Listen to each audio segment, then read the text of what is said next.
السلام عليكم ورحمة الله وبركاته. هنعمل مع بعض النهاردة كباب الحل الرائع فظيع جميل جدا جدا جدا وبكل سهولة وما فيهاش اي افتكاسات. معانا حلة على النار هنحط فيها حبة من الزيت.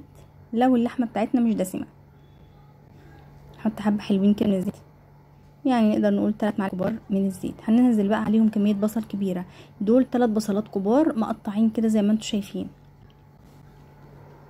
هنقلبهم كده كويس اوي في الزيت. هننزل الكميه بتاعتنا كلها لان البصل ده طعمه بيبقى اجمل من اللحمه بكتير.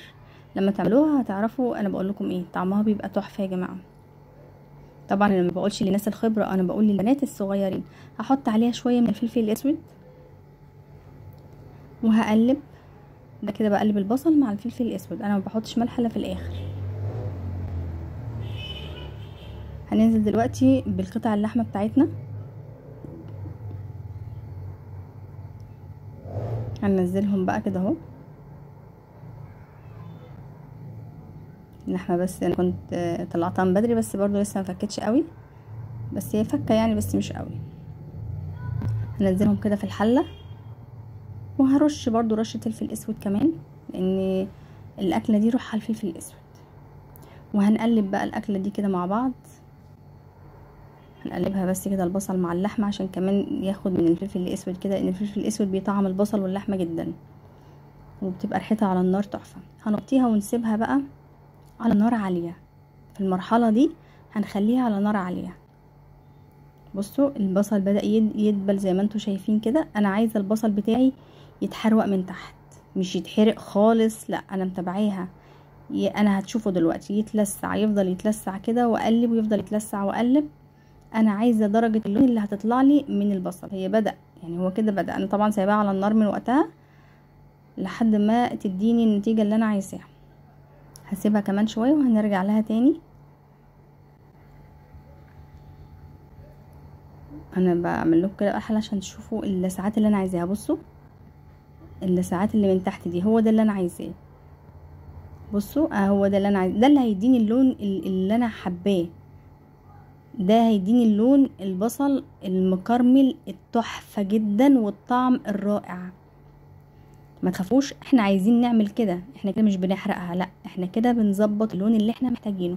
هسيبها كمان شويه وهنرجع لكم لما تاخد اللون اللي انا عايزاه. سبتها كمان شويه زي ما انتوا شايفين هي كده. بصوا اللسعات دي كلها هو ده المطلوب وهو ده اللي انا عايزاه. انا كل حبه كده يعني كده ميتها نشفت وانا سايبه النار عاليه عليها. دي اصغر عين عندي في البوتاجاز وسايباها عليها. بصوا بدأ لونها يتغير ازاي وشكلها بدأ يتغير. هننزل بقى عليها بالميه السخنه، ميه سخنه، ما ينفعش نحط ميه ساقعه. هتقلل من درجه الحراره بتاعه البصل واللحمه، وكمان اللحمه بتاعتنا هتفضل فتره على النار طويله جدا. انا كده دلوقتي هوطي النار جدا. في المرحله دي انا هوطي النار جدا. بصوا اللحمه لونها اتغير معايا والبصل لونه اتغير معايا من تكات بسيطه جدا وحاجه بسيطه جدا كده. بقى انا بوطي النار على الاخر. انا عايزه النار تبقى هاديه جدا. ليه؟ علشان خاطر انا كده بقى عايزه اللحمه تستوي. بصوا عايزه اللحمه تستوي على نار هاديه واسيبها بقى على نار هاديه كده. بصوا بعد حبه من السوا هقطع بقى. هي كده استوت، يعني انا سبتها بقى على النار هاديه لحد ما انتوا زي ما انتوا شايفينها كده استوت. ميتها خلصت وعايزه ميه تحطوا لها شويه ميه كمان لحد ما تستوي خالص زي ما احنا عايزين. وبعد كده هقطع لها قرن فلفل حامي لو بتحبوه، هي بتديها حميان كده بسيط.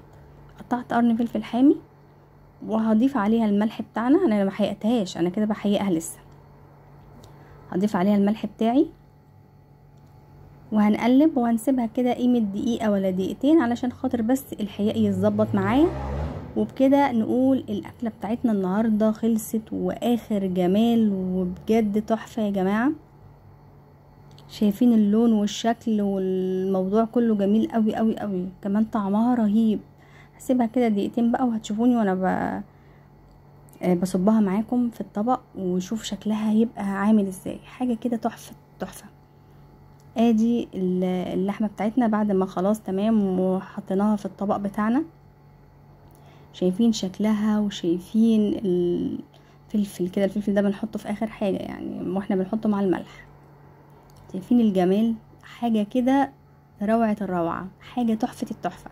جربوا الاكلات والوصفات السهلة البسيطة دي، واكتبوا لي في الكومنتات وقولوا لي رايكم فيها ايه. ما تنسيش بقى لو الحلقة عجبتك، ما تنسيش تعملي لايك واشتراك وكومنت، تحفيز كده للفيديو لو عجبتك الوصفة.